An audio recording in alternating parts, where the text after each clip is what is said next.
how you go. With everything flat on the top of it.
How are you? It's good to see you.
We'll call to order the meeting of the Board of Education, open session at 7:11. And will you please stand?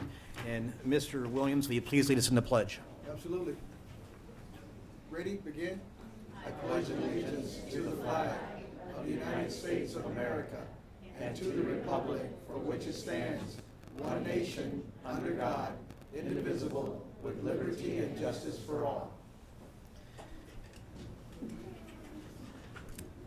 Thank you all for your patience. We had a last-minute things to get taken care of this evening.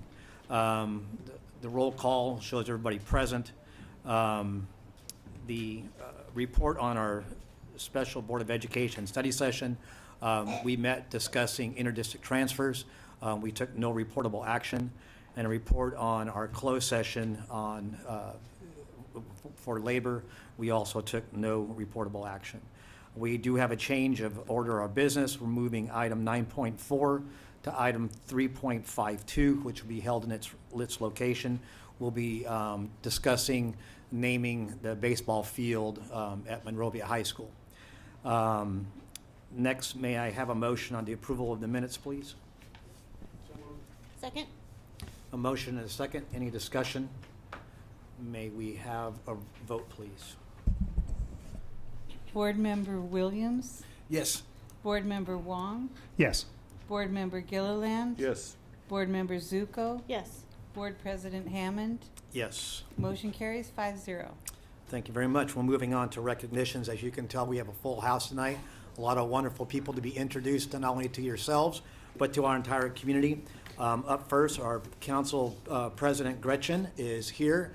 If she could come on down. Please give her a round of applause.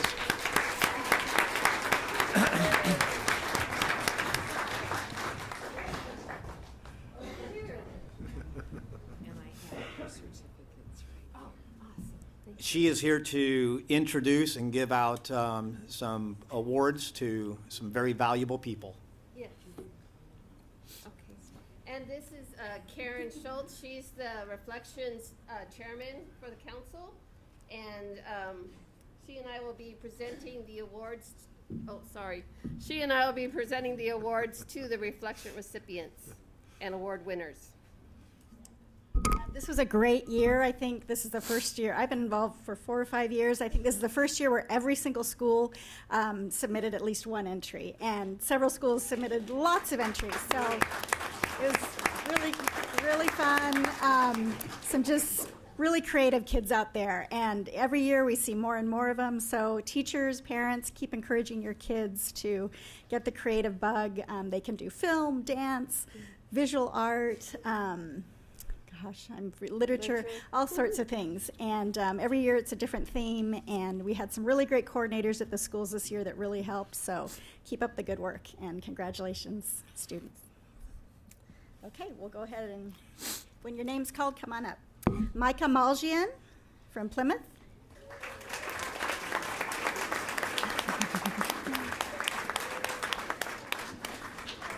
His is in literature.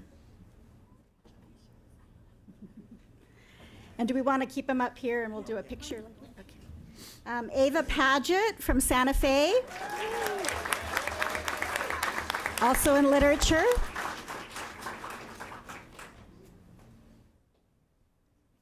Devin Harbaugh, Plymouth, photography. This is not here. That there. Emily Moran from Plymouth in photography.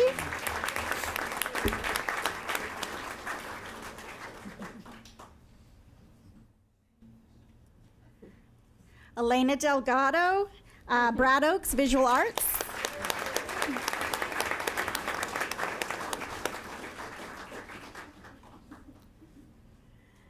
Maddie Maljian, also from Plymouth in visual arts. A very creative family. Go Dragons. Sophie Rabaya from Wild Rose in visual arts.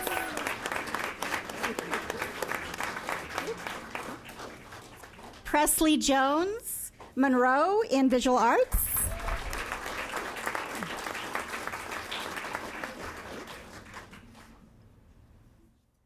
Logan Fessenden, Mayflower Visual Arts.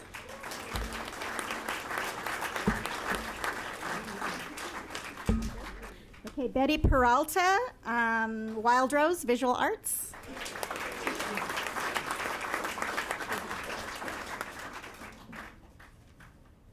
Peter Callahan, Brad Oaks Visual Arts.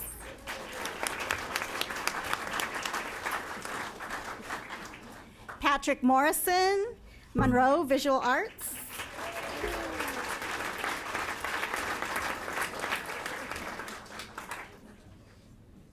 Ooh, the bow tie. Amber Liu, Clifton Middle School Visual Arts.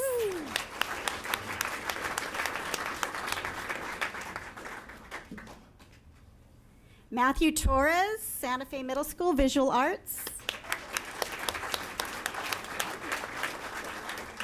Randall Hobbs, Literature from Monroe. Sorry, yeah, from Monroe. And he's actually one of the council winners. So, Wow. Nice. Gee. Oscar Esquia, literature or council winner in literature. Yeah. Good job.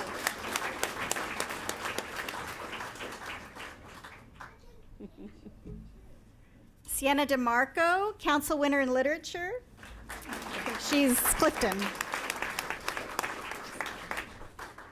Jaylene Marquez, council winner in film production.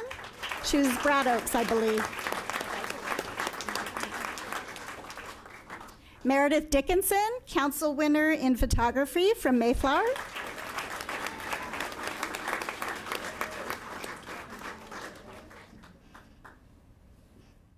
Okay, Aiden McQuilkin, council winner in photography from Clifton.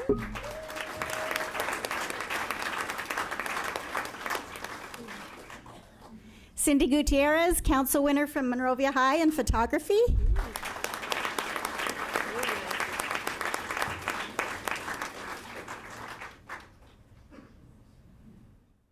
And Abigail Withers, visual arts council winner, Mayflower, right? Okay.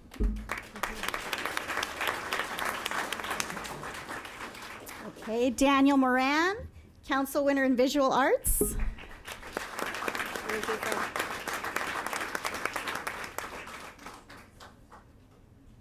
Okay, we're almost done. Haley Sarmiento, visual arts council winner, Santa Fe.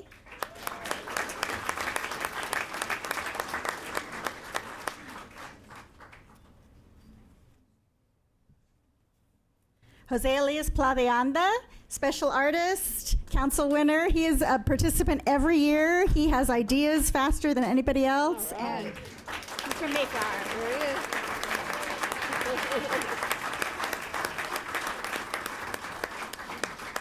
Great. Another student I love, Joshua Kitterman, special artist, visual arts from Mayflower. Okay, thank you, everyone. Okay. Oh, you want to invite them to the reception?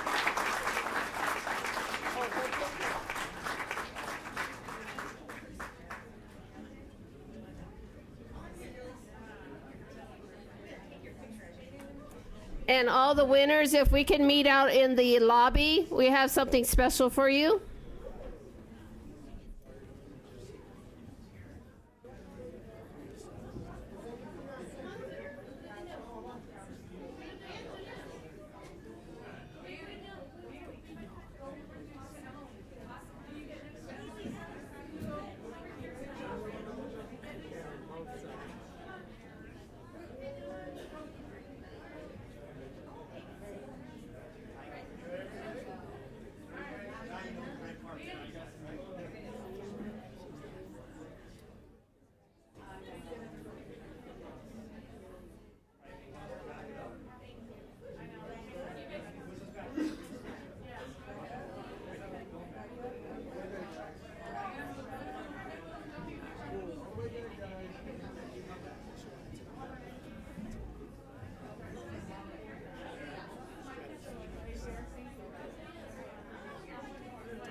We'll be taking a couple-minute break while the room clears. Yeah.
Probably.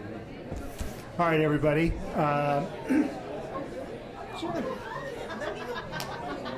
We've decided, since our president is unavailable for the moment, we're going to jump ahead so everybody can get their day going. At this point in time, on the behalf of the Board of Education,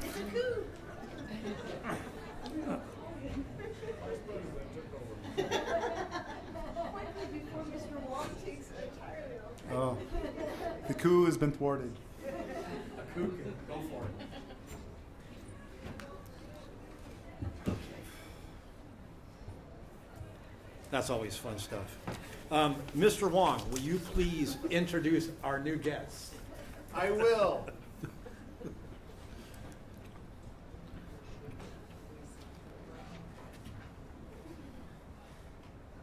It is my great pleasure to introduce a little bit taller crowd of kids. This is the boys and girls soccer teams, CIF or Rio Hondo League champions.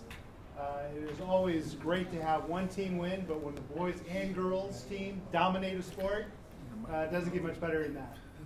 So if we can do the girls team first, and if I could have Coach Carlos Cuellar come on up and introduce his team. Is he here today?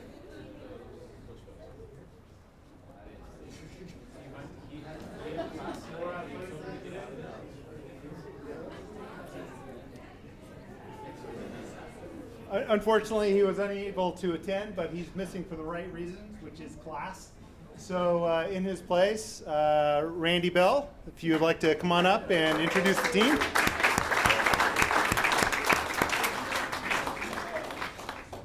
Sorry about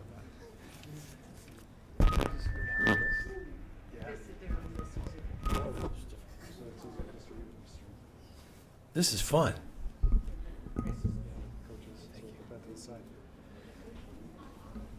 I want to say the last time our girls were the CIF Rio Hondo League champions was 10 years ago in 2006 when they went to the CIF finals and were beaten by a really great Chadwick high school team. 2 goals scored by Kristen Press, who is now a member of the U.S. national team. But we're back in the saddle 10 years later and glad to be here. So here you have your Rio Hondo League champion girls teams. I guess invite them up. Come on up as your names are called. Teresa Albrecht. Zari Blunt.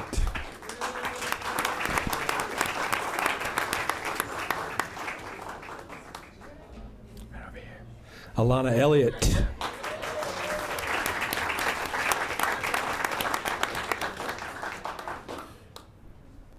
Gabriela Fajardo.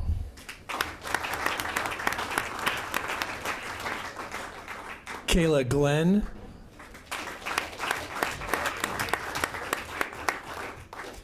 Chloe Gutierrez.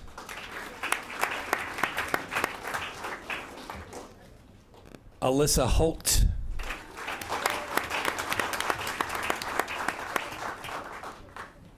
Amanda Hornell.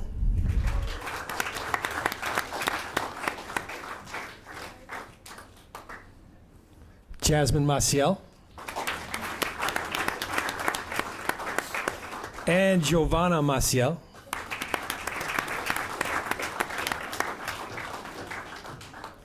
Emily Matheson. And Megan Matheson. Aisling O'Byrne.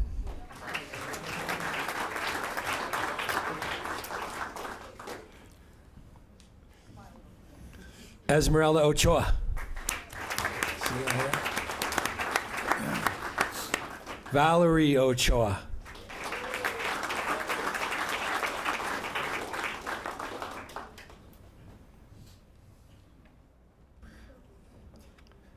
Catherine Ogilvie.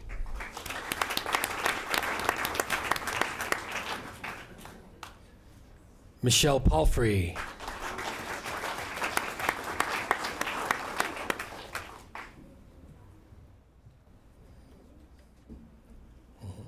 Brandy Perez.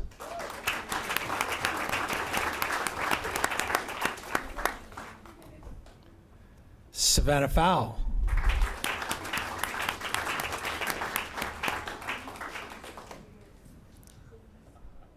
Rayana Ross.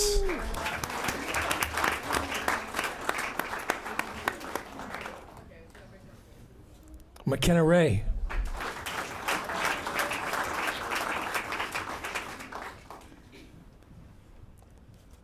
Ariana Robles.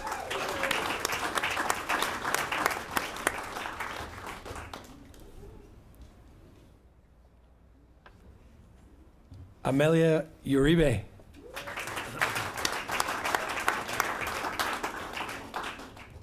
And Virginia Valdez. And just in the spirit of emphasis, we did pretty well in the Rio Hondo League all-league selection voting, which I can divulge at this point. We had the goalkeeper of the year in Ariana Robles. We had the defensive player of the year in Valerie Ochoa. And we had the offensive player of the year in Michelle Palfrey. Here for the girls team here. One more time.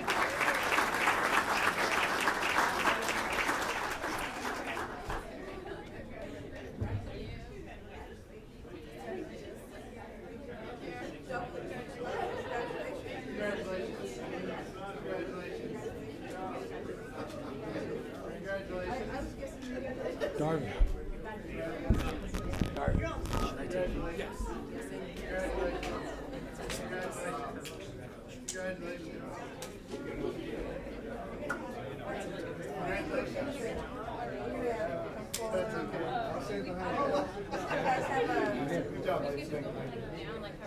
However you do, however it is you do, Jesus will stand behind you. The man in the middle. No, the man on your right. There's Carlos Cuellar. He's the head coach.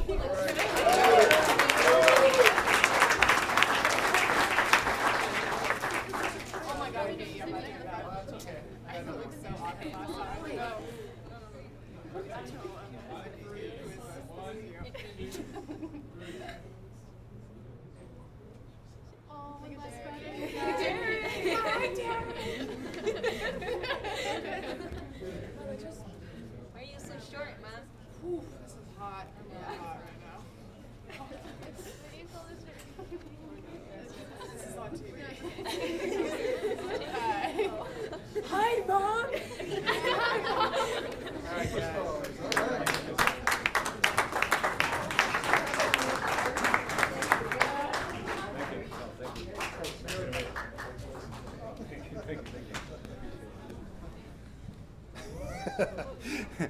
And now for the boys team, if we have the coach Mike Williams and Griffin Harding come up. This is hopefully an ongoing trend with the boys team. Although we won CIF last year, this year we fell a little bit short, but we've definitely set the path to greatness for the future. Mike? Thank you. That's the certificates. Yeah, we had a great season. An unfortunate loss in the first round of playoffs. I believe the team could have gone all the way. At the all-league meeting, we had received all 4 top honors in the league, which was Player of the Year Miguel Uella, Offensive Player of the Year was Chris Wong, Defensive Player of the Year was Cameron Montano, Goalkeeper of the Year was Taylor Barstow. So we did really well.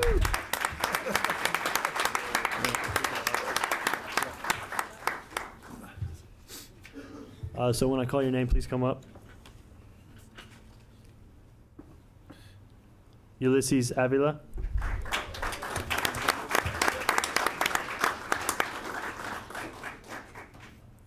Taylor Barstow.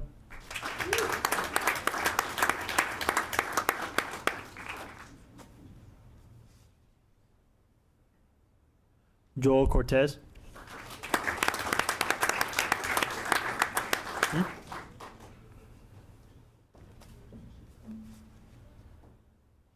Elias Gallardo.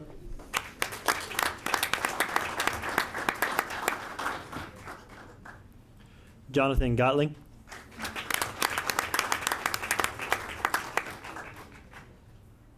Jack Griffin.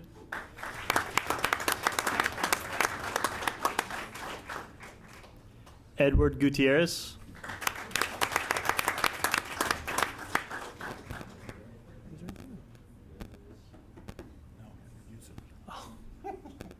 Tristan Hickey.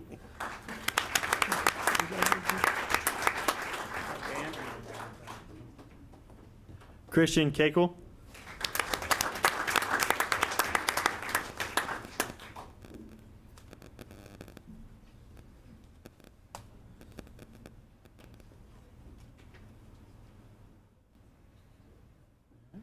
Stephen Ochoa.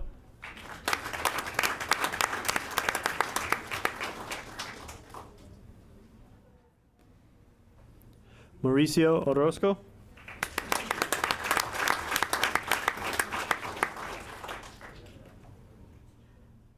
Spence Ray.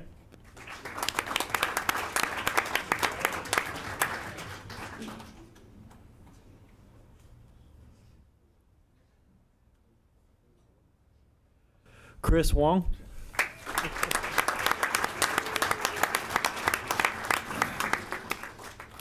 And Edward Youssef.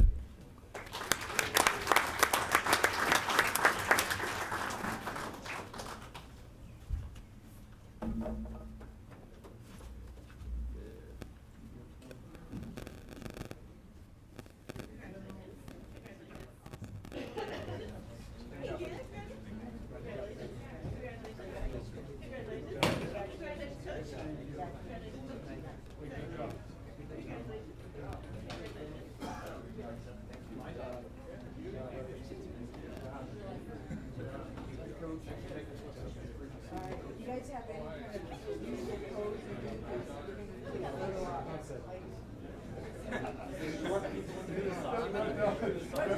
How do you guys usually do pictures? Come on, guys. Get up there. Get up. Little guys up front. Line up.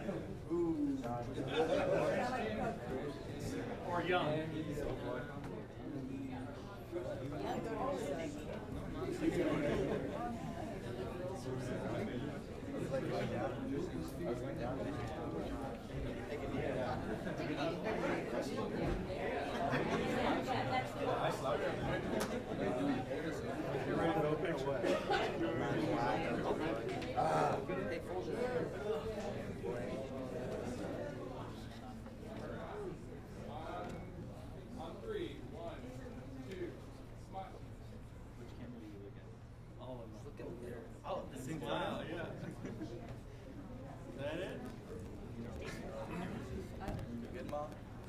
Come on, Ann.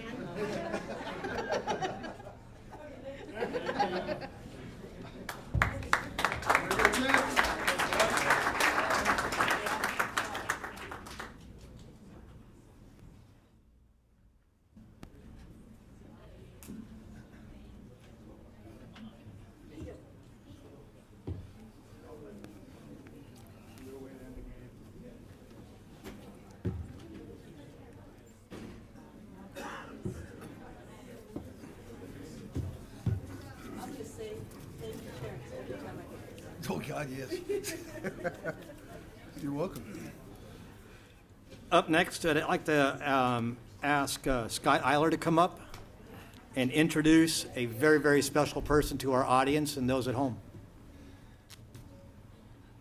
Thank you very much, President Hammond. I would like to present Zari Blunt. Let me tell you a little bit about what I'm going to present. In the storied history of Monrovia High School, which was founded in 1893, no single student has done what Zari has accomplished. Zari presented at the oratory contest at San Marino High School. She's the first person in the history of Monrovia High School to represent the district at this event. This year's theme was Connect, Collaborate, Cultivate, which defines the importance of building relationships as a leader in the 21st century global society in which we live. It's more important than ever to make human connections, collaborate with others, and cultivate relationships, trust, and a positive team culture. Ladies and gentlemen, I'd like to present Zari Blunt.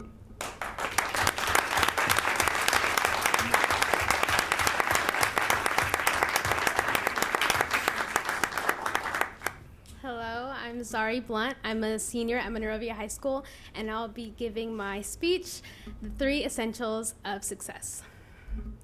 Maya Angelou, one of the most famous African-American poets of our time, once said, "A leader sees greatness in other people. He nor she can be much of a leader if all she sees is herself." Great leaders communicate and collaborate with others to inspire them to be successful. Communication is what allows ideas to be spread, messages to be heard, and goals to be accomplished.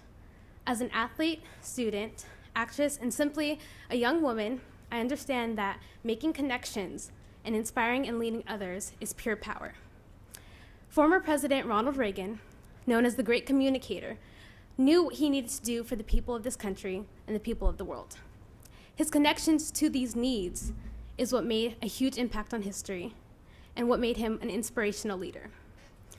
When he demanded, "Mr. Gorbachev, take down this wall," in East Berlin, the wall came tumbling down. If you've ever played a sport, you understand that it is essential to have good communication and relationships with your teammates. Those are the people that are trying to accomplish the same goals as you, the same people that you train with day in and day out, the same people running by your side and offering help if you need it, picking you up, brushing you off, and holding you up if you fall. If there is no communication in game, no connection with other players, there is basically nothing. The same applies with academics or other extracurricular activities like being involved with ASB. There's a quote by Michael Jordan, famous basketball player and successful African American businessman that says, talent wins games, but teamwork and intelligence wins championships. This doesn't mean that you shouldn't value being independent, but that we have a great opportunity to create an impact by working together. Like a farmer cultivates his plants by watering and nourishing, a leader does the same. A leader does not work selfishly. A leader works to create other leaders with the same goals. In order to be successful, you have to strengthen your abilities, strengthen your voice, and the messages others will hear. Who have you inspired? Who have you collaborated and connected with? And who have you cultivated? When and where in this world has your voice been heard? Thank you.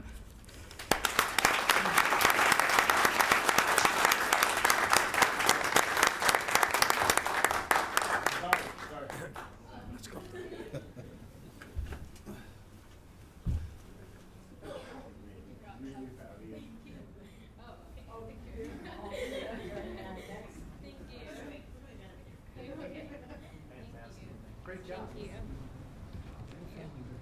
Yes, yes. Thank you. That's great. Thank you so much.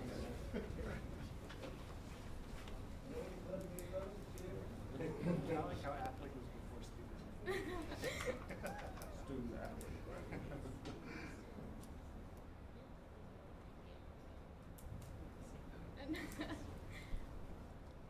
Come on up, Mom.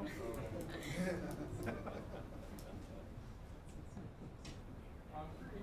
1, 2, smile. Thank you. Congratulations.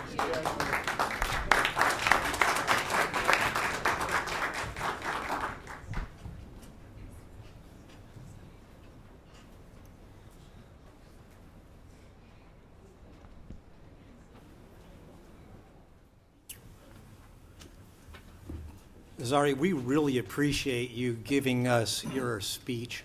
So often we just acknowledge something that somebody has done. We don't get to hear it. And so that was truly a treat. Thank you so very, very much for sharing that. It was beautifully written and delivered.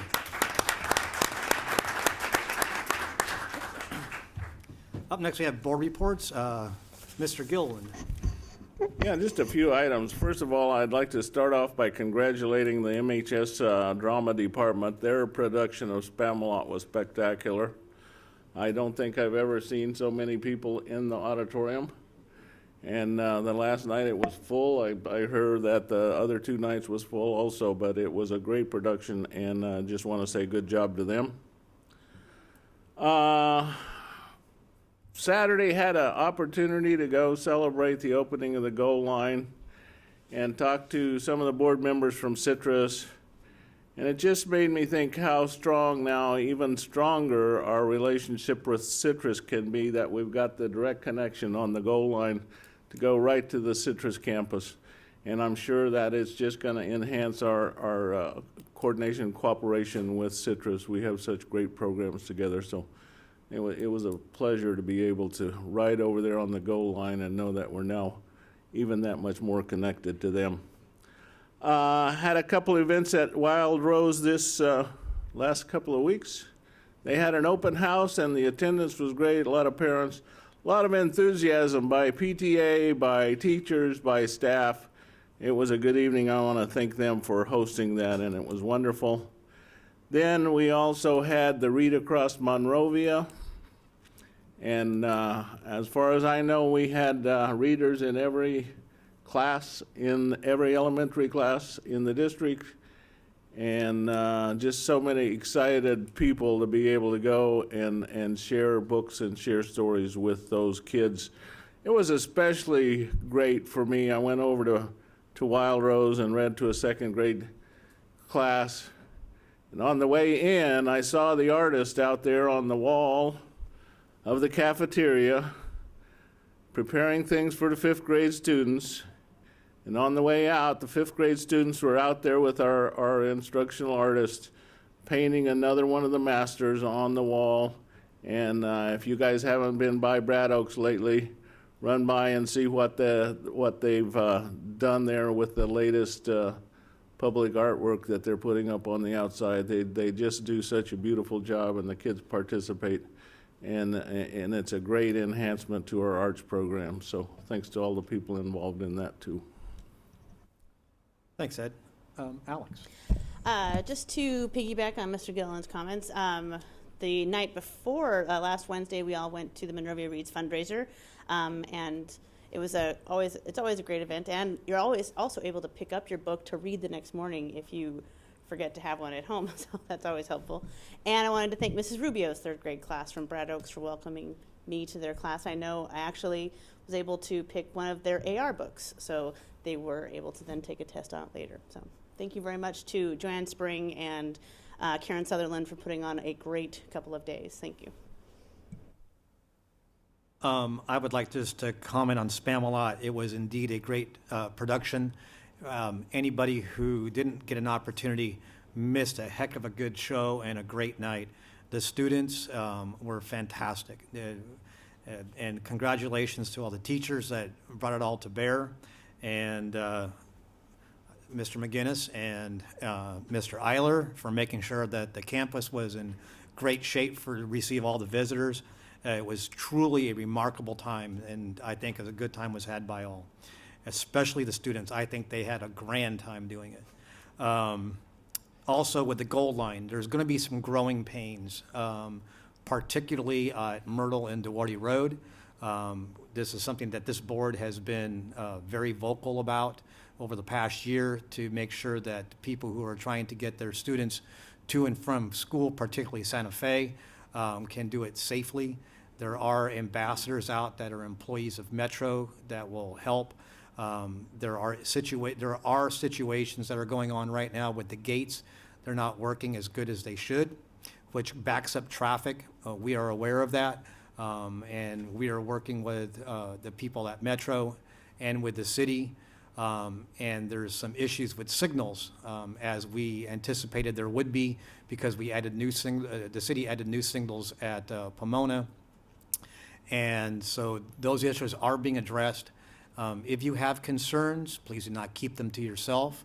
You can share them with us and we'll pass them along, or you can call the city, or you can call the Metro. All those entities are working to make this as seamless as possible. There's just going to be a bit of growing pains while we go through it.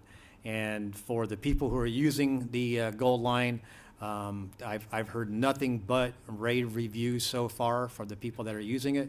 It's standing room only by the time the train hits our station, and it's only coming from Azusa. So it truly was one of those, if you build it, they will come. And hopefully it'll eliminate some of the congestion on our freeways. But we're working at it from the standpoint right now and making sure our students get to campus safe. We'll now take up the matter of public comment. Anybody wishing to speak to the board on any item that is not on the agenda, simply fill out a speaker card and you shall be heard. Oh, I'm sorry. I was liking that part so much, I just jumped right over the superintendent report. And so we'll go backwards and we'll take up the matter of the superintendent report, because I know she has some really, really cool things to tell us. Oh, that's a great lead-in into our Monrovia High School reconstruction update. There really is no update. We've just left it there as a placeholder to make sure that we circle back. But the reason I really was disappointed that you skipped over me is because we have within our midst a teacher, and Mr. Buchanan will get her PowerPoint set up, a teacher who has matriculated all the way through and has become an expert in her field. Her name is Dr. Maria Ackel. She has just completed her course of study at Azusa Pacific University and has published this book, her dissertation. Wow. Anytime you have an opportunity, anytime we as an educational institution have an opportunity to hear from the latest expert in any field, and Dr. Maria Ackel is now an expert. She has the latest research in her field. We should take it. And in the next 7 minutes or so, because it will not be a regular lesson, she will be able to give us a little bit of information about what she learned. And it is just so exciting to hear that she's completed it, because a good dissertation is a done dissertation. That's true. But more than that, the factors that she'll allude to and that she'll describe may actually inform our own practice and make us a better organization. Well, good evening, Dr. Trossian, board members, ladies and gentlemen. It's my honor and privilege to be here tonight to present to you the results of my dissertation. The title of my dissertation is A Study of Factors That Contribute to Conflict in Special Education Between Parent and Schools, a validation of Lake and Billingsley's theory. So I am a parent. I have a daughter with Down syndrome. She attended Moravia Schools District from preschool till the end of the transition program. And also I have been a teacher, a special education teacher in this great district for the last 15 years. So as a parent and as a teacher, I sat on both sides of the table, and I had the opportunity to observe and to analyze what goes on in our field. I became passionate about learning what are the causes that escalate or de-escalate conflict between parents and professionals. In order to address these issues at their onset, at the level of school, before they escalate into formal litigation and due process. So I studied the literature, and I found miscellaneous studies, but then I came across a wonderful comprehensive study by Lake and Billingsley 2000. I would like to take a minute to go through the element that they found. They found 8 elements that, or independent variables that cause conflicts in special education between parents and professionals. The center one is the discrepant views of a child or a child needs. Parents look at the child as a whole, while, but they think that professionals have a deficit perception. They look at the child from the label of Down syndrome or autism. It's not a holistic view that is comparable to the view of the parents. The second one is valuation. Valuation means respect, mutual respect. Reciprocal power is when the use of authority or advocacy to impose a decision in an IEP meeting. Constraints are the fiscal constraint. Everybody knows is the financial limitation, the personnel. We don't have enough personnel or the time to provide services. Another element was communication. And here it has to do with cultural differences, with different languages, with different language, with the frequency of communication, the willingness to communicate consistently with the parents in order to solve the problem. Knowledge, the knowledge of the content of special education and the law. And then service delivery. It has to do with the nature of services, the frequency of service, the length of service, the capability of the service provider. And the most important element was trust.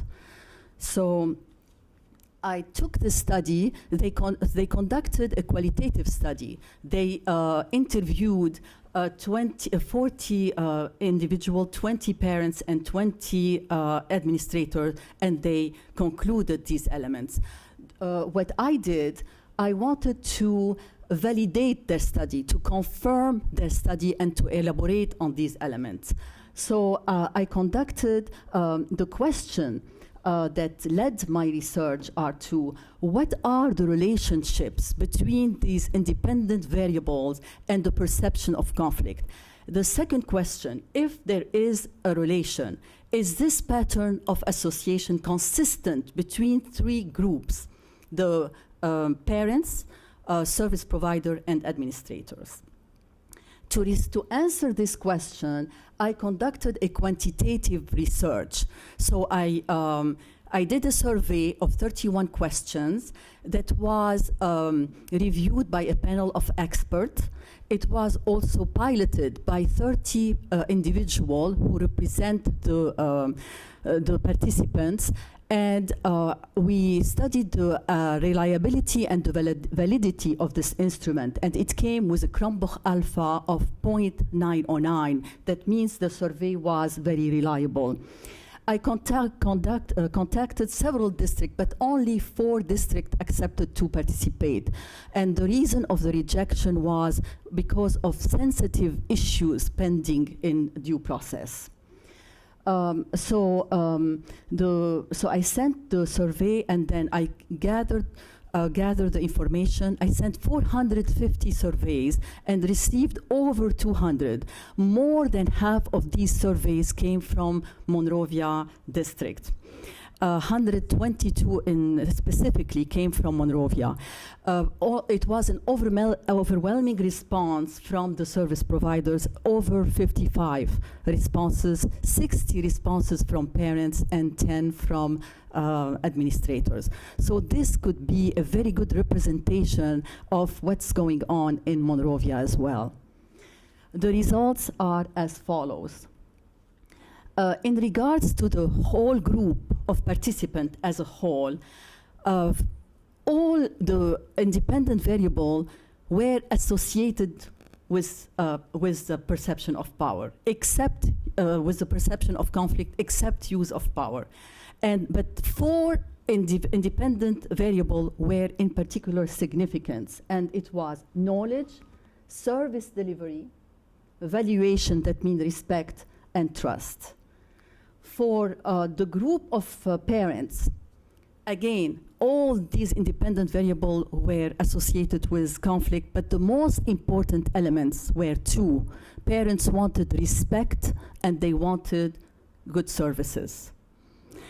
For the professionals and for the administrators, both groups bared exactly the same results. They found that the most important element of conflict was trust, or lack of trust. So the implication, it is what we, a lot of time, what we care about is compliance. I had a conversation with Dr. Torosian, and she really hit it on the dot. It is not only a question of compliance. There is a whole element of human element behind compliance. So what we need to do, my recommendations are as follow. The first one, we need to narrow the gap between parents and professionals. And that can be done by listening to the story of the parents. They have wonderful stories to listen, to visit their home, to extend parent-teacher conferences, and to invite them to a participation, to participate in 4 important aspects. The first one is when it comes to the vision of the parent about eligibility of the student. Second, placement of the student in the least restrictive environment. Third, in setting the educational objectives, very important to set together the educational objective and to communicate with them. So that is the first thing, to narrow the gap. The second thing is to manage the funds and to hire professionals who are experts in the field, who know how to organize their time, who know how to provide services. And I have to stop here for 1 second. Across the border, all the service providers agreed that they are overworked, that their caseload were very, very heavy for them. So they couldn't provide appropriate services. So that was a very important element. They were they had an overload of over caseload. The other element is knowledge, and that can be dealt with parent education and with continuous education provided to the administrators and to the professional. It's not only teaching them about how to handle the behavior of the student, but also for them to know what are the latest trends in special education, what are the latest legal cases. So provide them with education, continuous education, and then provide professionals how to develop strong reciprocal relationship, teaching them how to use good communication, negotiation, and collaboration. And of course, don't wait to the mediation level. The mediation level is too late in the game. We have to unhook mediation from the level of due process and start it as soon as possible before the problem starts with early dispute resolution. So in order for a student with special needs to fly academically, both wings have to be in perfect balance and equilibrium. We're talking about a full, equal, and meaningful partnership that will change the partnership and the relation from judgmental and impersonal to caring professional, from intimidation to confidence, from defensiveness to trusting professional, and from despair to hope. So I would like to conclude with the 3C that Zoe mentioned: collaboration. You can help me. It was connection, collaboration, and communication. So she set the field for me, but basically this is what we need. Build bridges instead of building walls. Thank you very much for the opportunity that Dr. Torosian gave me to conduct this study, and for the opportunity to serve this wonderful district and the parents. I have been very honored to do so. Thank you.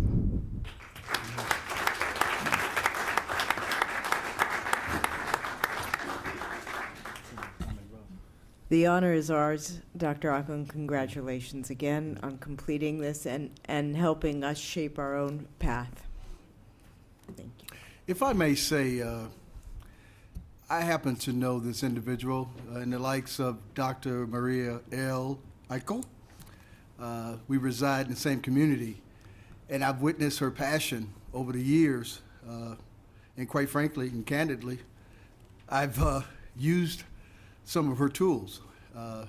We both share special needs students. My son is 5 years younger than her daughter, but yet they still run in the same circles with the Sunshine Company and other avenues that the special need kids have the privilege to be involved with.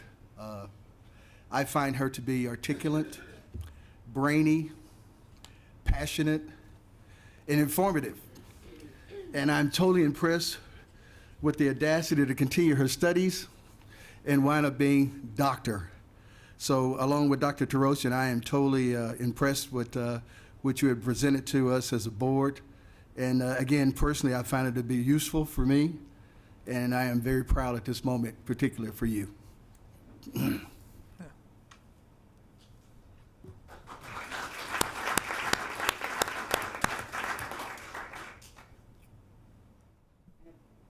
One more item, and I'm going to defer to Dr. Jackson to help with some information about calendar.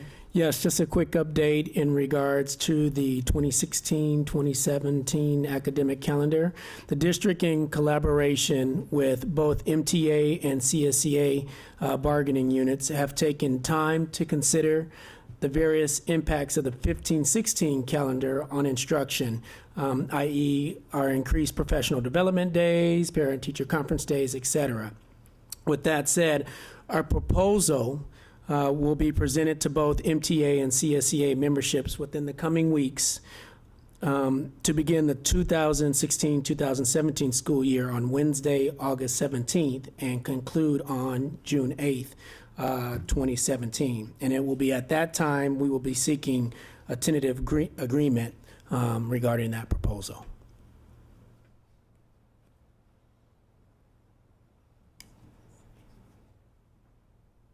That concludes my report. Thank you very much. Now to the much anticipated consent agenda. It was a joke. It was a joke. Up next, we have public comment. Any item that folks wish to speak to the board on that is not on the agenda, simply fill out a card and you shall be heard. Do we have any speakers? Yes, we have 2 requests to speak. The first is from Susan Hirsch about the Community Service Commission update.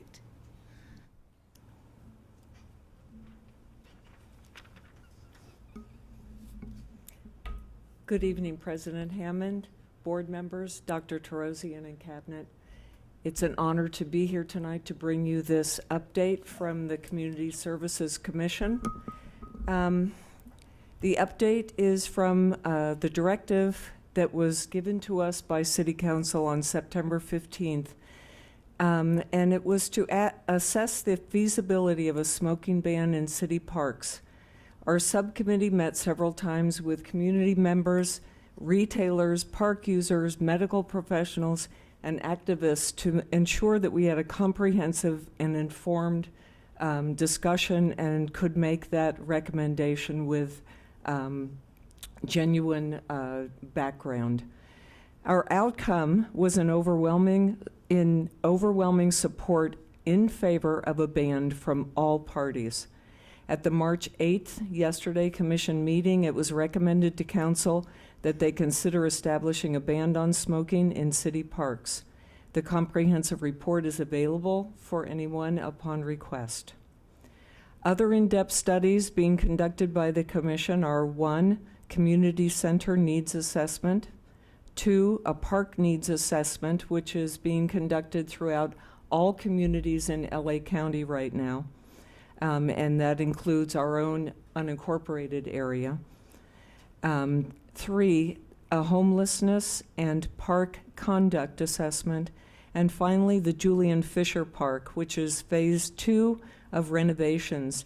So currently, we're working on engineering for the basketball court, interpretive garden, signage, and the possibility of a restroom in Julian Fisher. The next item is an invitation.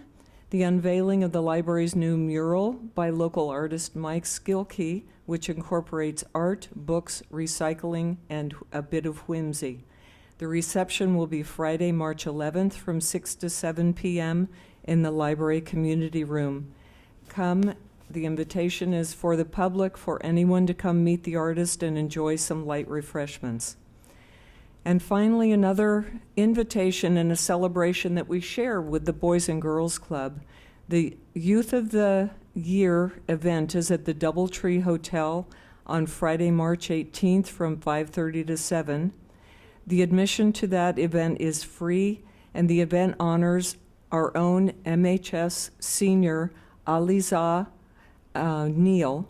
She is a senior, as I said, at the high school, and she is our winner this year of the Youth of the Year, and she's a finalist for the LA County Youth of the Year.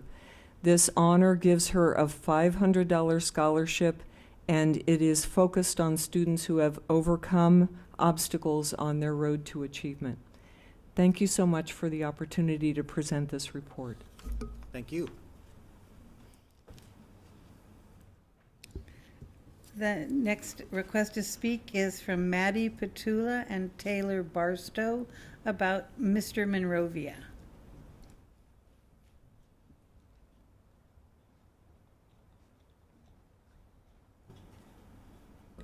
Hi, I'm Maddie Petula, and that's Taylor Barstow, and we are students at Monrovia High School in the Renaissance Foundation, and we're here to talk to you a little bit about Mr. Monrovia and invite you guys to our event.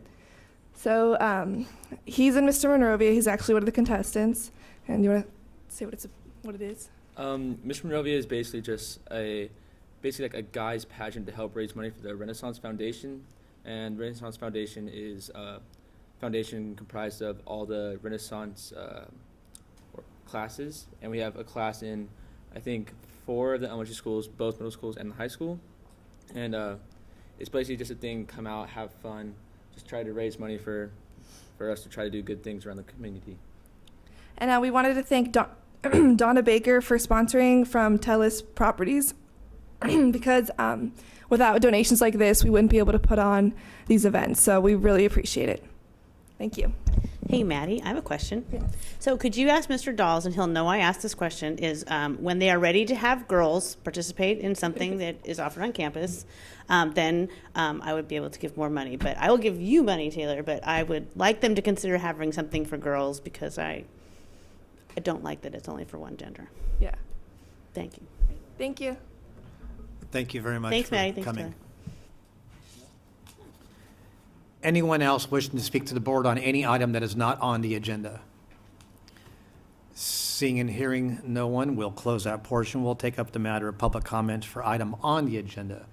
You can fill out a speaker card and address it now, or you can wait until that item comes up. Has anybody filled out a card? Randy Bell requested to speak on item 9.4, which is now 3.52. It's coming right up next. If you want to do it in its place, you can do it. You can do it any way you want, Randy. It is the next item up. On The Price is Right. So I'll be the segue. Okay. Is that okay? If you like. Thank you. And thank you, board members and Dr. Tarosi and Superintendent, 20 seconds off the agenda for recognizing our Rio Honda League Championship teams. We really appreciate that. And also for attending athletic events. I've seen all of you at various events. And that connectedness and that investment is, you need to know, very much appreciated. I'm wearing my baseball jacket that my friend and colleague Dave Moore gave me a number of years ago. And in 16 and a half years as your AD at Monrovia, I've never been a party to a naming event at Monrovia High School. And I know that you're about to talk about the possibility of naming the baseball field after the man it should be named after, Dave Moore. So I was just hoping to cast my vote for that and tell you why. I know I just mentioned my position, but really I'm one person in a very large group of teachers, fellow coaches, colleagues, administrators, and somewhere north of 1,000 former baseball players, student athletes, who are utterly convinced that this needs to occur. Kirk McGinnis is going to come up here very shortly and very eloquently let you know some of the specific reasons why. But I hope you do it because I want you to know we love him for his investment in Monrovia High School students and Monrovia High School athletics. And I'll finish up by saying that a little anecdote. A couple years ago, 2014 was his last season as head coach at Monrovia. And it was toward the end of the school year. I think baseball season was over. Staff meeting, we were talking about having a little shindig for him, and I was trying to get people to come. And I said to the staff, I said, you know, I don't know how you thank somebody for 32 years at the helm of a program. So I think what you do is you say the words and buy him a cold beer and throw a few stories around.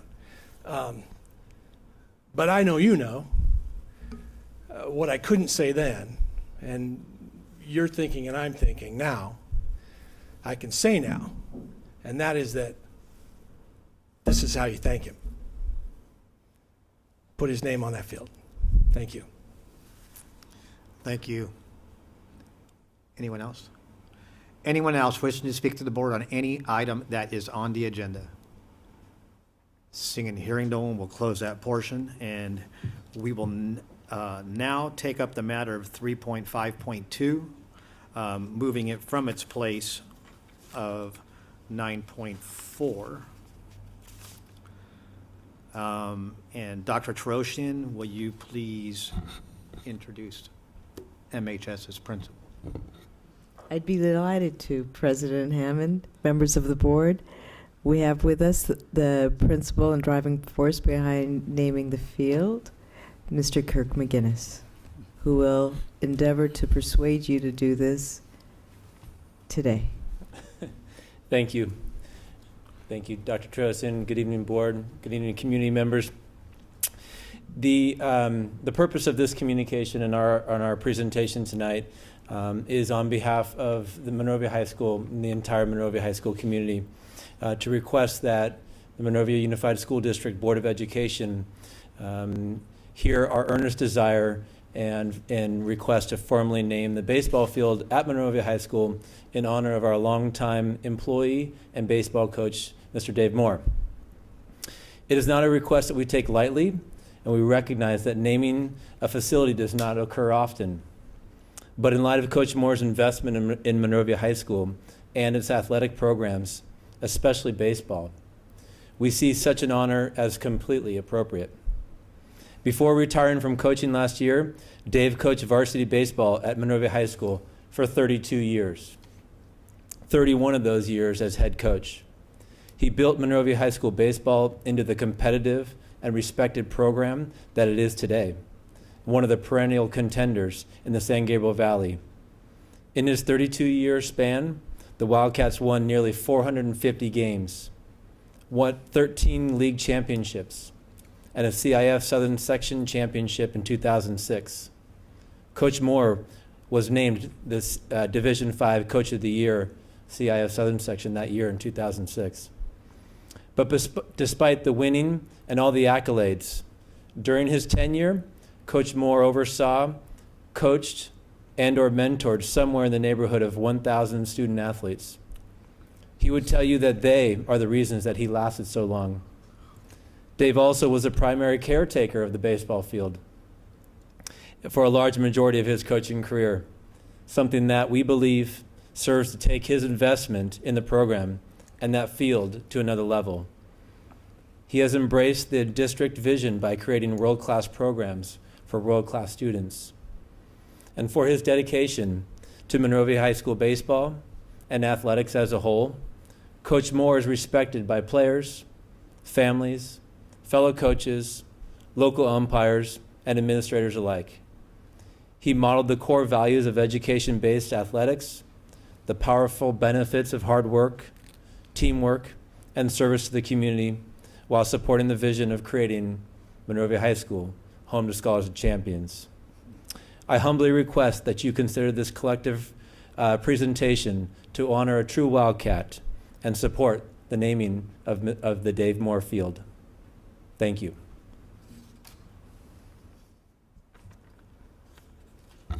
That concludes my presentation. Any questions of Mr. McGinnis or Dr. Trosin?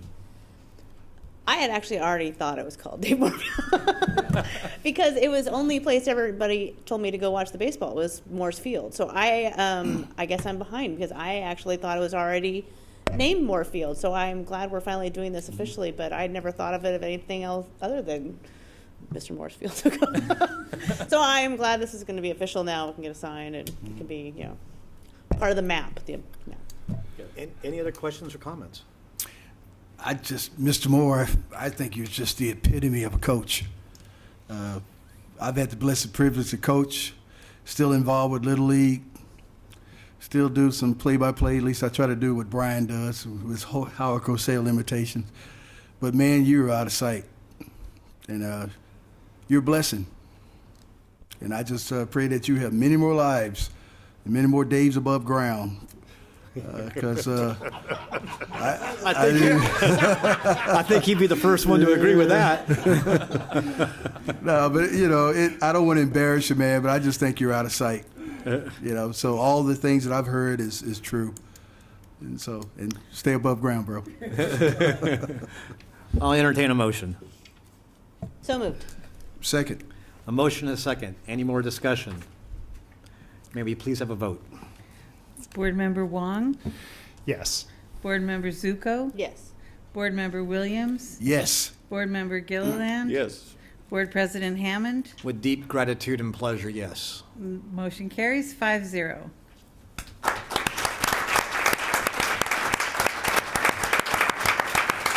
He wants to say anything. Speech.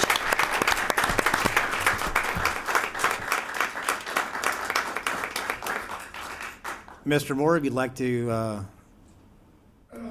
say something? As long as you're still above ground and all. That's going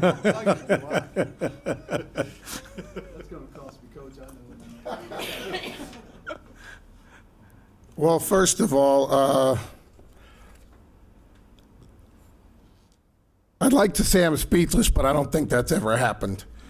But I'm honored, a little surprised, because Kirk on Friday said, "Can you make it to the board meeting on Wednesday night?" And I said, "Sure." And he says, "Do you know what you're coming for?" And I said, "No." I said, "I have no idea." He said, "Good." So that kind of shook me up, and my wife had a chuckle tonight because when I left the house, she said, "Still no word?" I said, "Honey, I have no idea. I have no idea whatsoever." Real quick, it kind of, when you think about an honor like this, I just remember out on the field quite a few years ago mowing the field on a Sunday, and I was accosted by one of our volunteer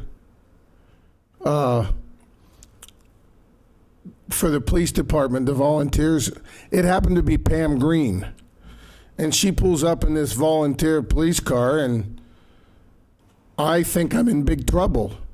And, you know, I knew Pam from her work here and everything and dealt with her, and she gets out of the car. I still don't know who it is. I am worried.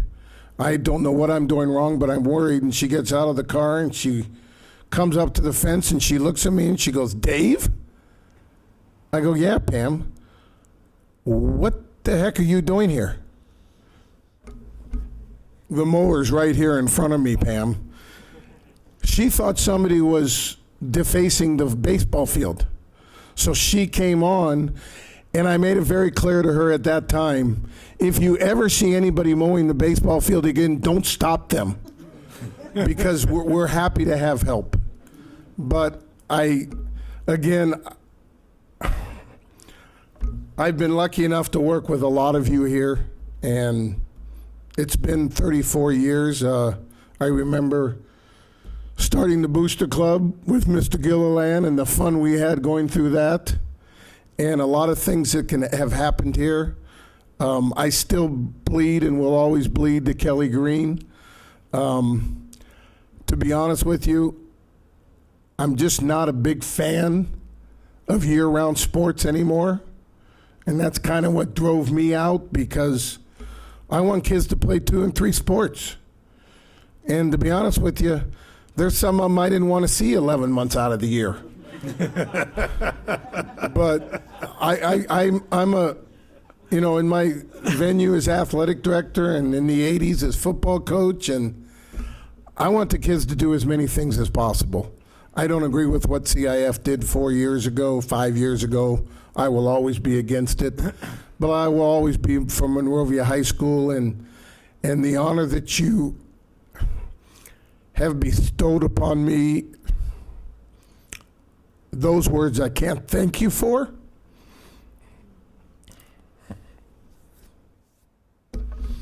But only know that in my years left above ground, my heart will always be with Monrovia High School and Monrovia Unified School District.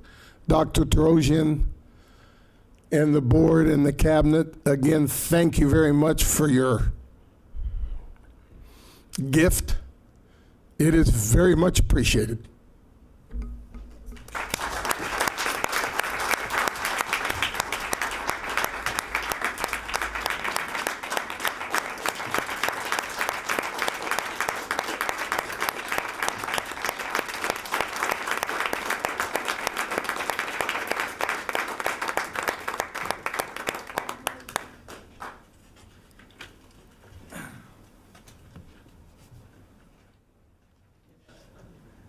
One of the great ones.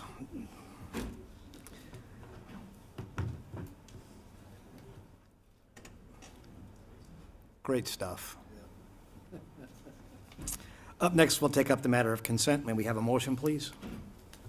So moved. Second. Motion, a second. Discussion. May we please have a roll call vote? Board Member Williams, Yes. Board Member Wong? Yes. Board Member Zuko? Yes. Board Member Gilliland? Yes. President Hammond? Yes. Motion carries 5-0. Thank you. Take up the matter of 6.1. I'm going to guess it's Dr. Kaiser. It is. Good evening, Board President Hammond. I'm pleased to present to you our multiple measures report, the overview of student achievement at this point in time in the year. As we look at our students over the course of the year, we look at many different measures. We look first at our biggest measure is the Smarter Balance Test that comes at the end of the year. And just to give you a little primer on assessment, I'll talk to you about how it goes from the large scope of the big Smarter Balanced Assessment, but then we have district benchmarks. We have smaller exams that we give throughout the year to check on progress monitoring. And then it gets all the way down to the formative assessment where teachers are looking at students' progress day to day in the classroom. In all of our schools, we have benchmarks for English and math in grades kindergarten through grade 11. We give our students the California English Language Development Test for English language learners, our students who come here who speak more than one language or speak another language in the home. And our California Standards Test in Science is still being given in grades 5, 8, and 10. And there's a little bit of a conundrum there, is that the state has adopted the next generation science standards, and we're beginning to move in that direction. And yet our assessment is assessing the factoids that are related to the California State Standards Test. For elementary school only, we're giving the Scholastic Reading Inventory for grade 3. This is aligned to our LCAP goal of third grade literacy. And then in high school, we give advanced placement exams in grades 9 through 12. And our early assessment program, the EAP for 11th grade in math and English, and the Scholastic Aptitude Test, the SAT, and the American College Testing, ACT. These are the measures that we look at as we're developing our plans for professional development and improving programs throughout the Monrovia Unified School District. We look at attendance. Attendance is something that we monitor regularly, and schools have developed many incentive programs to bring students to school. A very good attendance rate is 96%, and we're above that in most of our schools. And you can see that we're showing a little bit of a dip at Wild Rose and a little bit of a dip at Monrovia High School, and yet we're still above that 96% rate. We're at 97.47 at Wild Rose, actually 96.87, and Monrovia High School 95.69. And these data are shared with the principals and with the leadership teams so that they can put into action plans to continuously improve this. Our CELT scores in a 3-year comparison, you can see that we have 5 bands that the students take the test, and they're arranged into 5 bands: beginning, early, intermediate, early, advanced, and advanced. When a student gets to the early advanced or the advanced rating, at those 2 ratings, they can then be looked at to become reclassified and exit the ELD program. And so that's the goal for our students. So you can see the bulk of our students are at that intermediate level, and we're working toward getting them over to the early advanced and the advanced levels. This graph gives you a 3-year slice of our scores. In our advanced students, we have increased the percentage of students that are in the advanced rating. The early advanced has slipped a little. The intermediate is up there. And then we have numbers that are lower in the early, intermediate, and beginning. And again, the goal is to get our kids from beginning all the way over to that early advanced and advanced rating. Reclassification is what we use the CELT scores to look at. It's one measure that we look at to reclassify students. Once a student is reclassified, they are taken out of the English development class, and we monitor them for 2 to 3 years beyond their reclassification to make sure that they have that academic language to be successful in our schools. So students can reclassify and cross the English language development finish line by scoring a 4 or better on that CELT test. And they may not have any domain lower than a 3. What we mean by domain is the students are assessed in 4 domains: reading, writing, speaking, and listening. And when we're looking at the reading and writing scores on the CELT test, the standards and the level that they need to perform is very similar to proficient on the Smarter Balanced. It's a very challenging test, and it's a very challenging level. So the students also need to achieve a 2.0 overall or a C or better in ELA. And they need to score proficient on the district benchmark exams. The reclassification data in this report is based on the last CELT score from January 2015. So here is our reclassification data. The number, and much of this data is census data. The number of ELs in our district right now, we have 830 students that are classified as English language learners. That's 14.1% of our students.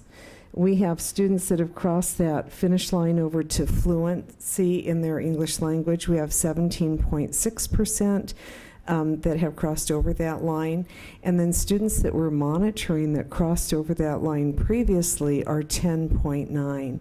We continue to look at these students, and the 830 students that are ELs in the district right now, every 6 weeks these students are conferenced with, and their scores are reviewed in their classroom work, in their attendance, in their behavior, because we want to see them achieving as well-rounded students in our school.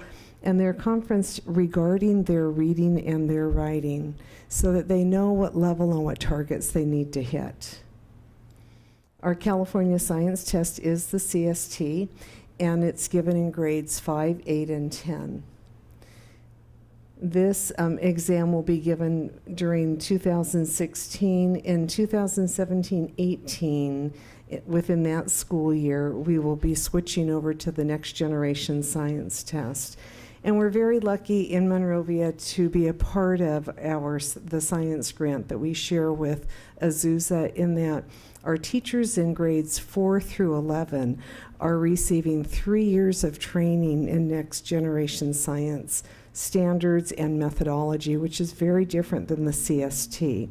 It really looks at the process of giving students that scientific process knowledge, and it's less dependent on the factoids. The CST was very factoid driven, with little pieces of what the information is. With the Next Generation Science standards, students are asked, why does it work that way? They're asked to set up the hypothesis and to look at the information in terms of using information. In our 5th grade, our scores, as we look at the science, we're looking at 3 grade levels. We're down 10% in our proficient and advanced. And we are looking at this is possibly a transition, and also we've been focusing so heavily in the elementary schools in the reading and the math right now that we need to really take a look at getting the science, getting that achievement back up a little bit. In 8th grade, students have done very well, and you can see that the proficient and advanced scores have risen in this past year. In the 10th grade, we've been on a little bit of a slide also. And again, part of what we're looking at is that the teachers are transitioning into the new standards, being tested with an old test, so we have a bit of a misalignment. 3rd grade literacy, our second goal in our LCAP is third grade literacy. So we have been assessing our children using a small test that is called the Scholastic Reading Inventory. And what this test assesses is a lexile level. It gives us a very specific gradation of what level students are reading and comprehending and manipulating our language. And we're showing some very strong growth here. When you look at Brad Oaks, Mayflower, Monroe, Plymouth, and Wild Rose respectively, you can see the growth from, this is showing August to January. And we look at Plymouth at 172 lexile points average growth, which is phenomenal. For the entire year, the Scholastic Reading Inventory expects to get about 225 points for an entire year growth out of one child. These scores all are on a trajectory for students to do much better than that by the end of the year. This was the score in January. And then if we look at the comparative scores, the way this graph reads, you see gray, orange, beige, brown. So if we look at Brad Oaks, we're comparing August to August in gray and orange. So you can track that clear across this graph, gray to orange, gray to orange, gray to orange. And that is the students tested from August to August. And so that's accounting for the summer slump that we're seeing, but we're seeing stronger scores in 3 of the 5 schools within students coming into the grade level. Then you look at beige to brown, beige to brown, beige to brown, beige to brown. In 4 of the 5 schools, January to January, we're seeing significantly higher test scores. And so the attention that we've spent looking at third grade and training our third grade teachers and helping them to work on assessing them on a regular basis with a small test, we're beginning to see that the reading scores truly are improving.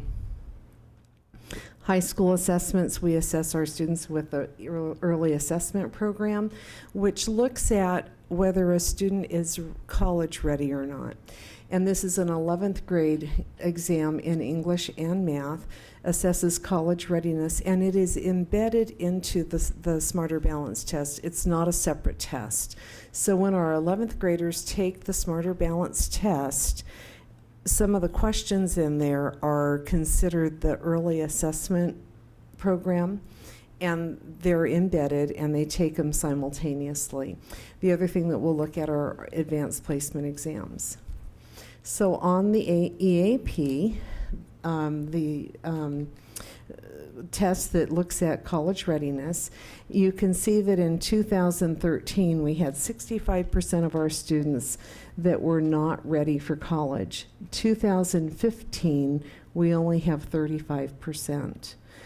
2013 we had 19% that were showing college ready. 2015 it's up to 26%. And then students that are conditionally ready, 16%. In 2013, we've grown to 31%. So in the English language arts, we're showing that our children are writing better, they're responding to literature better, they're reading expository text and understanding main idea and details and how those intricacies of that college-bound textbook works, and they are asked to do a lot of writing to respond to it. In math, we have a bit of an inverse happening. 2013, we had 38% not college ready. 2015, we have 61%. And so we are working very hard with our math teachers at the high school level to help them to raise the achievement of our students. And we have another thing that happened with our EAP exam in math that another slide will reflect. We didn't have as many students participate. If you add 61 and 20 and 8, it does not add up to 100%. We were missing, I believe, 11% of our students. Here, I wrote the number down. Yes, 11% of the students did not take the test, and many of what happened with the scheduling is the The AP tests were being given at the same time, so there were several students who did not take the tests that were our AP students. And so we're believing that the test scores may have been skewed a bit last year. As we're going into testing season this year, we're correcting the scheduling issue. Advanced placement. We have more students taking advanced placement tests. The number of students has grown from 244 to 607. We're very proud of that. We have increased access so that a lot of students could take those courses now. And the number of exams that have been given, wow, we've gone from 575 to 1,142. And then students scoring a 3 or higher, 179 of those students to 373. And so with the advanced placement open access, we're seeing some good results with that. Do we have any questions about the multiple measures report? I have a few, Dr. Kaiser. Okay. Okay. I wrote them down too, so I wouldn't forget. First, is the NGSS also just going to be for 5th, 8th, and 10th graders like the old test? Yes, it is. Okay. On SATs, have we noticed a decrease in how many kids are taking it since so many colleges are going to test optional in their application process? Have we noticed any sizable? We've noticed a slight decrease. It hasn't been significant, however. Okay.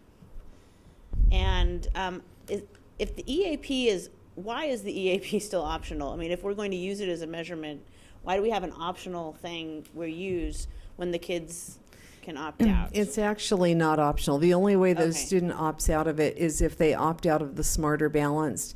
And last year, with the Smarter Balance being in its first year, the AP tests were scheduled on top of that math test, and we had students that just simply didn't take it. Okay.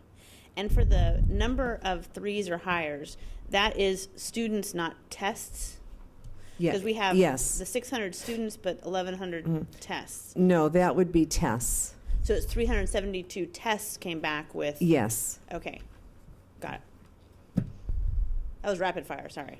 Okay. I had it all written right. down, I was ready.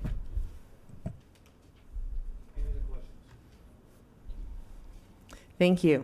Thank you very much.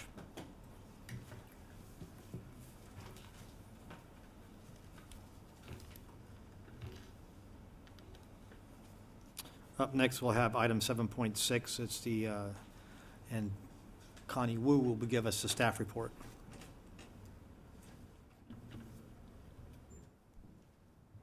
Good evening, everybody. Tonight, the Business Service Department present board for the second intern report for the 15-16 school year, and we are required by EDCO to report the second intern report to County Office of Education by March 15th.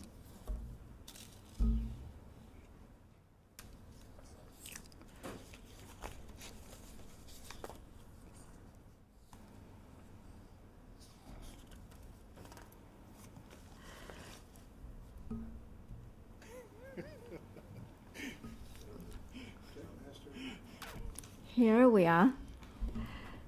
So, like the first intern report, the district self-certified the positive certification, which means that the district able to meet our financial obligation for the current and the next 2 years.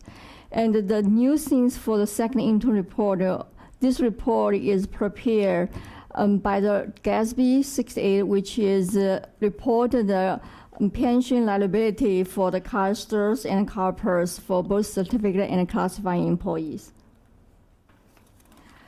So revenue assumption behind this report is in line with the governor's 16-17 preliminary budget, state budget release on January 8th.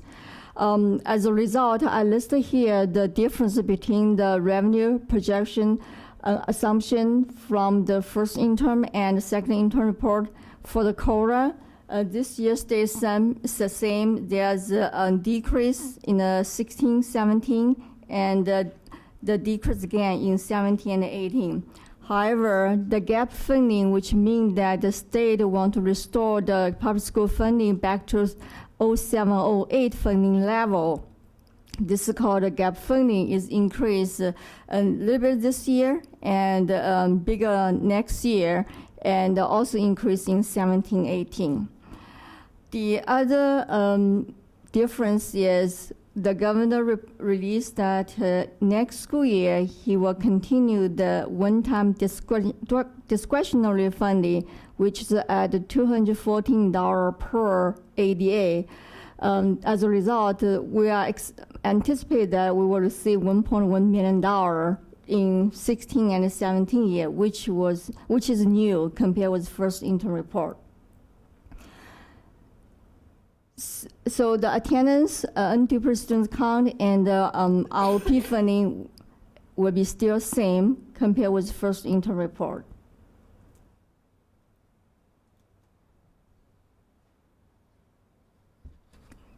Okay.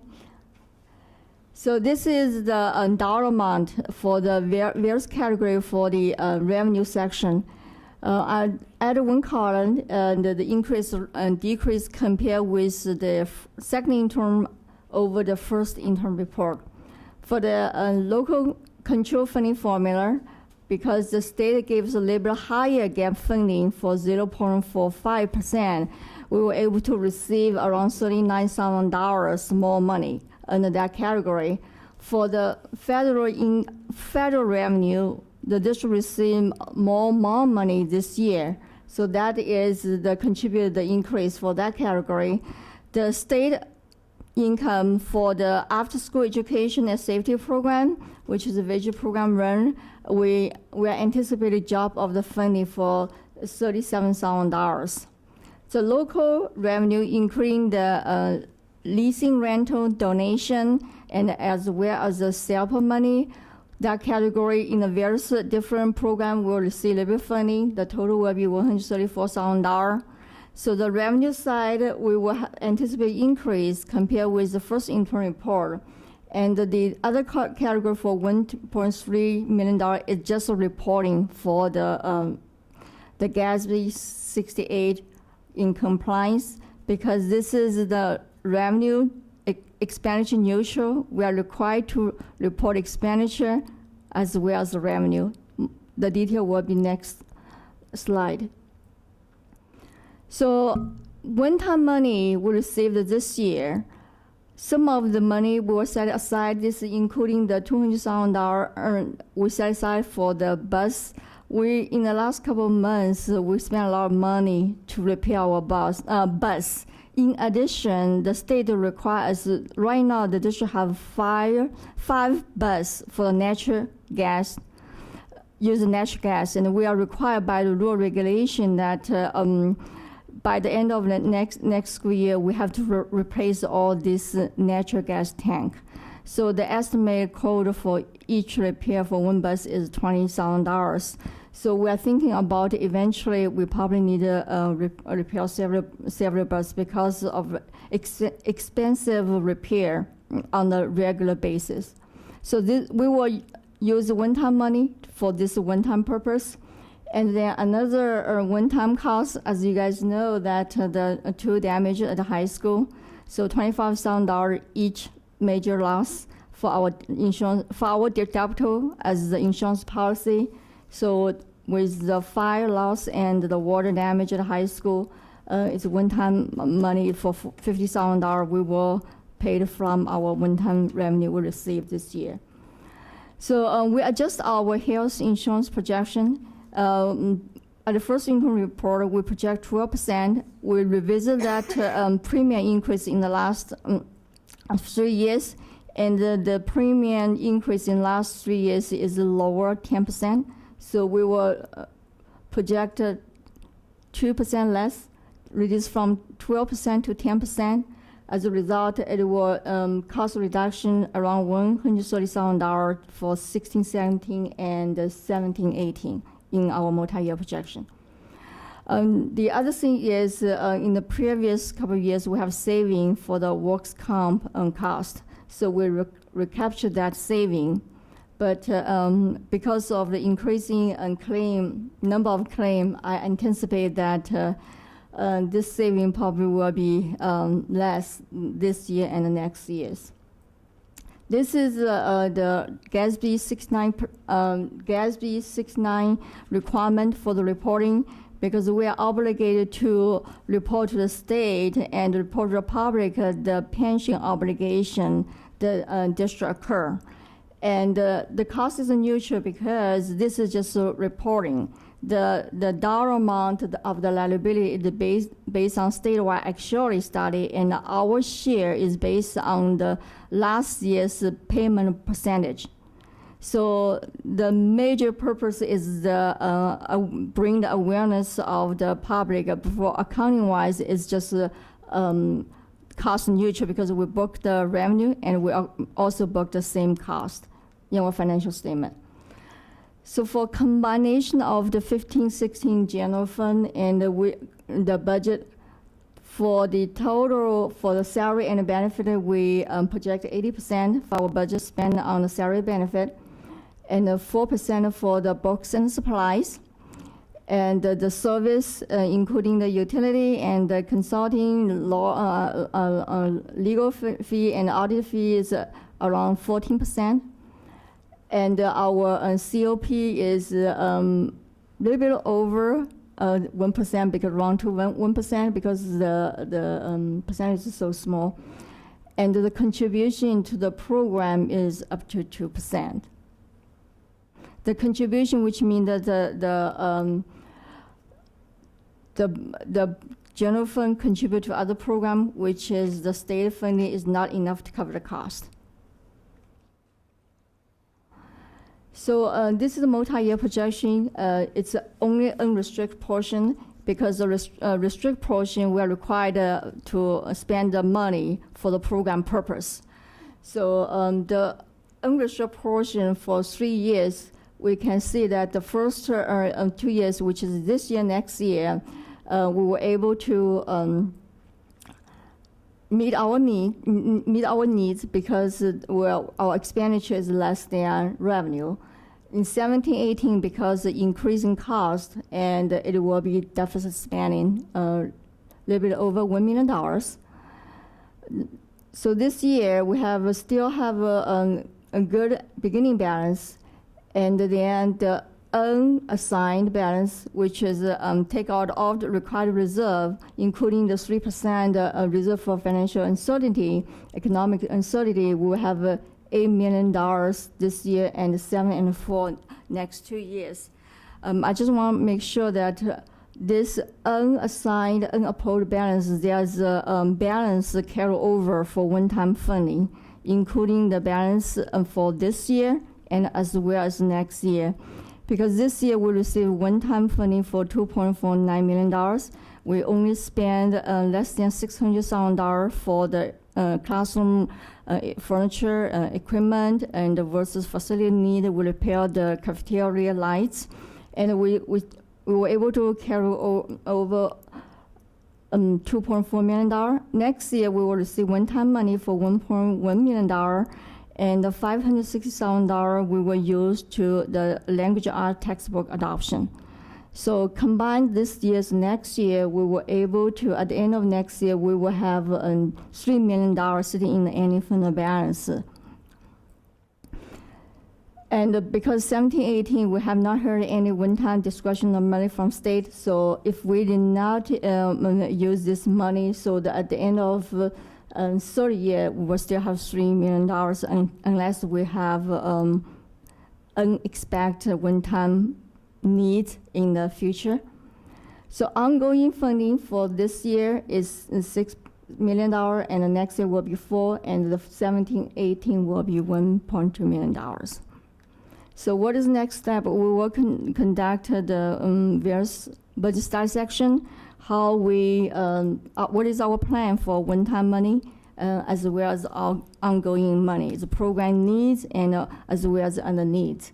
And we are looking forward for the governor's May revision. Governor's May revision will be the baseline for our district 16-17 adopt budget, which was submitted for board approval in the second board meeting of June, and then as well as the LCAP. And then we will be closing the book for this school year in the summer. Any questions for the second interim report. Actually, just a clarification on that last one. The one-time funding and district needs, what we were referencing is those deferred maintenance needs. About, now I want to say 2 years ago, Mr. Marchetti presented to us approximately $15 million worth of needs. Closer to 25. Closer to $25 million of needs within our district, not including, and those are just the big ticket items like the air conditioning, which is about to go at several schools. And so what we'd like to do is review some of those needs and prioritize them so that we can spend some of our one-time funding on some of those urgent needs. I have a question, Connie. What regards, I just want to revisit the 25,000 portion for the damage loss. What was the total for the water damage? The water damage right now is less than $50,000. The cleaning stage is, we received the invoice for cleaning stage is $30,000, and the repair, and we will do seeking the lower quote is $12,000. So total right now is a little bit over $48,000. Thank you. Connie, I want to make sure we're going in just, I don't know if you have it, so if it's something you can send later, that's great. Okay. But on the revenue assumptions with our unduplicated count, because I know we get so much money from the concentration and the supplemental grants, and it's averaged or projected out to be 61% about for the rest. Is that trending up or is that trending down? Have we been higher or lower in the past? So I can just see if, are we ever in, because I believe, isn't 55% the threshold? Are we in any danger of getting next to that number where we would lose that grant money and we have a lot invested in, we've already, we're spending it, so I want to make sure we have it. Yeah, we do. We definitely do, because the supplemental concentration, there's a two-step to calculate supplemental concentration grant, and the concentration is the threshold is 55%, and we are above that 55% because we are 61.12% right now. Right, but in the past, have we been 58 and now we've grown to 61, or are we at 65 and now we're at 61? Since that else local control funding formula implement, we always around 61, 62. We never below 60%. Thank you. Yeah, but I will definitely let you know if we are below the 60%. Yeah, that is a legitimate concern. Mine's more of a comment than a question. And it gets down to that deferred maintenance. The longer we defer that maintenance, the more expensive it gets. And I think probably sooner rather than later, we should probably have that study session that we can prioritize that, maybe before the May revise gets here, so that we can look at that money that's coming in. It's probably worth noting that had not so much money been taken, this was before I got here, but Ed and Brian would remember, not so much money had been taken from schools in 2008 and subsequent years. I'm sure the people sitting here would address some of the issues, but so much was being taken away. That's when we had to have the furlough days and things like that. There wasn't enough money to run the school, let alone put paint on the buildings. And so we're still suffering from those times. And I think it's very important for people to understand that, like at home, when you have a shortage in the money that you have as an income, you would like to get a new roof, but sometimes you have to put the blue tarp on it because that's all you can do. Well, we put blue tarps on things, and it didn't make the problem of the roof go away. It just made the problem of the roof becoming more expensive to fix. It becomes our reality. And so if we could get that and do that study session, I think it'd be good. Thank you. One last general comment on why we have this and why we're breaking it down the way we are. Over the last couple of years, we've made a much more concerted effort to make sure our budgets and our actual spendings are as actual as possible. Because our goal is to make sure that everything we do is as transparent as possible, which helps all parties involved. It helps with our planning, it helps with staff, it helps with everybody to know where we're at and where we're trying to get to. So although these numbers can look large on their own, and we acknowledge that, you know, it's been a long time since we've been able to have cash and sit there and think, what are we going to do versus what are we going to have to cut? So in order to do this constructively, this is why we want to do study sessions. We want to make sure that we do this in a thoughtful manner instead of a knee-jerk manner. And hopefully the people who have opinions or ideas will express them so we can talk about it and we can incorporate all the different game plans. Any other questions, comments? Entertain a motion. So moved. Second. Motion is second. Any more discussion? Maybe please have a vote.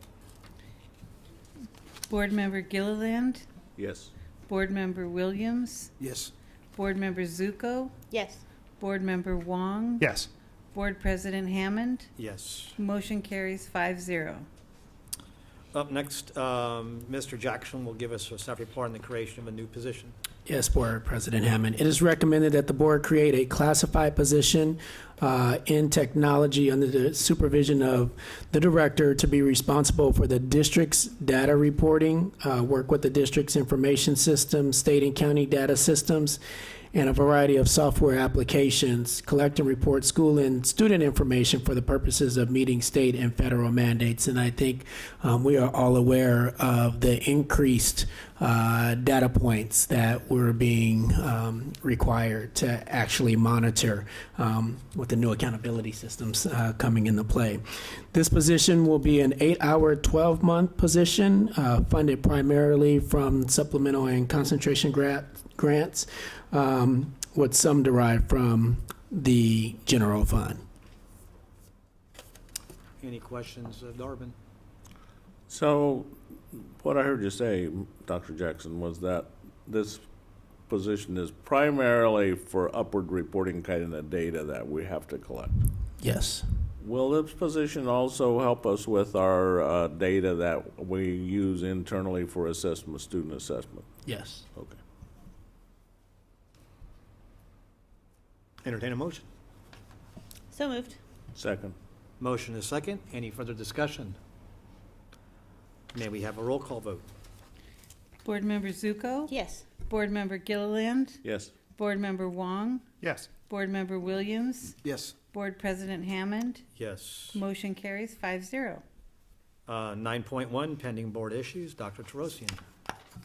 Thank you. I'd like to bring to the board's attention some of the dates that we have scheduled for our LCAP community meetings, where we would be reporting out and reviewing our progress this year, as well as revising our plan to make sure that we better meet student needs. They are listed in 9.1 as April 19th, April 26th, and May 10th. That's in addition to the District Advisory Committee meetings, as well as the District English Language Advisory Committee meetings. Thank you. May I ask Yes, you may. to thanks. You're welcome. The Dr. Trosian, if we could add to, or I don't know if I asked, the president, but I would really like to get an update on how we are implementing AB 329, the integrated comprehensive sexual education for 7th through 12th graders. I know you're dying to give that.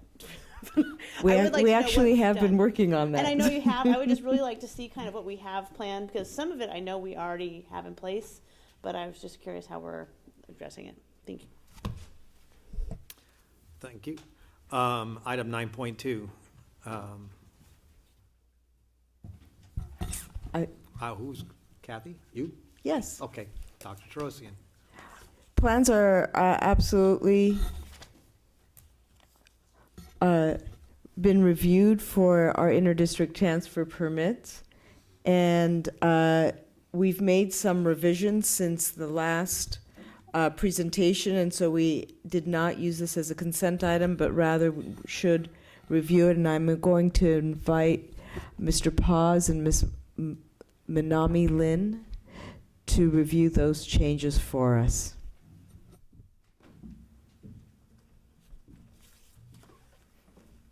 Thank you, President Hammond, board members, Dr. Therosian. This is just a brief summary of the study session when we took a look at Board Policy 5117 and the related administrative regulations. Only few changes during the study session. The focus was on making sure that the school district and the Office of Student Support Services, along with the superintendent, took full responsibility for the process. And so we would have more control than we've had in the past. Another change was a clarification asked for. We do not have inter-district attendance agreements with all 90 school districts in Los Angeles County. We have many with our local school districts, and there was a question whether, we needed to have those before an inter-district permit went ahead. We clarified that. We said that in the absence of an existing inter-district agreement with another district that's identified in a request, that the superintendent or designee would be authorized to review the individual permit, approve or deny the permit on the subject of, based on the terms and conditions approved by you, the Board of Education.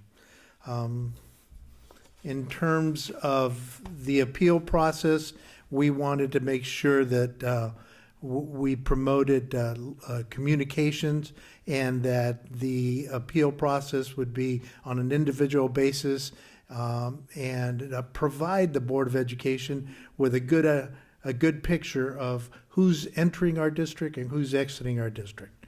Those were the basic changes within the board policy. The key piece about the administrative regulations were the 9 reasons why we would allow for a transfer to take place.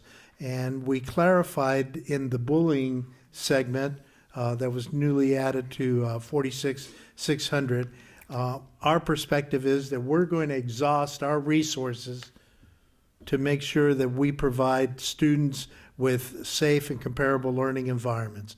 If in the absence of that, then we would consider transferring students out. Other changes that we've emphasized is our work with governmental agencies. If for the safety of our students or a particular student, we need to move somebody, we will work closely with those governmental agencies to make sure that our schools are safe. And then the last 2 pieces that are, I think, big changes in the administrative regulations. We have eliminated the sibling privileges for inter-district permits. We're going to look at each permit on an individual basis, so there's no family attendance policy. And lastly, we've added a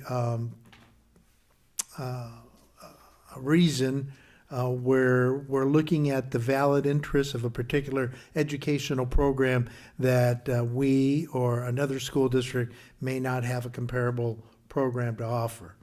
And those would be the basic reasons for allowing students to move in or out of the Monrovia Unified School District. Do you have any questions? No, but I do have a comment. I wanted to thank you for bringing that back and so eloquently clarifying the changes that the board was looking for to really strengthen this document. There will be some questions, I'm sure, from people in the community about how it affects them. We are going to be proactive in getting that information out to people who are currently on inter-district transfers, and it'll be sooner rather than later that the information will be going out. This is sort of a paradigm shift for the district. In the past, it's been, I don't want to say laissez-faire, but it certainly has been a lot easier than what it's going to be in the future.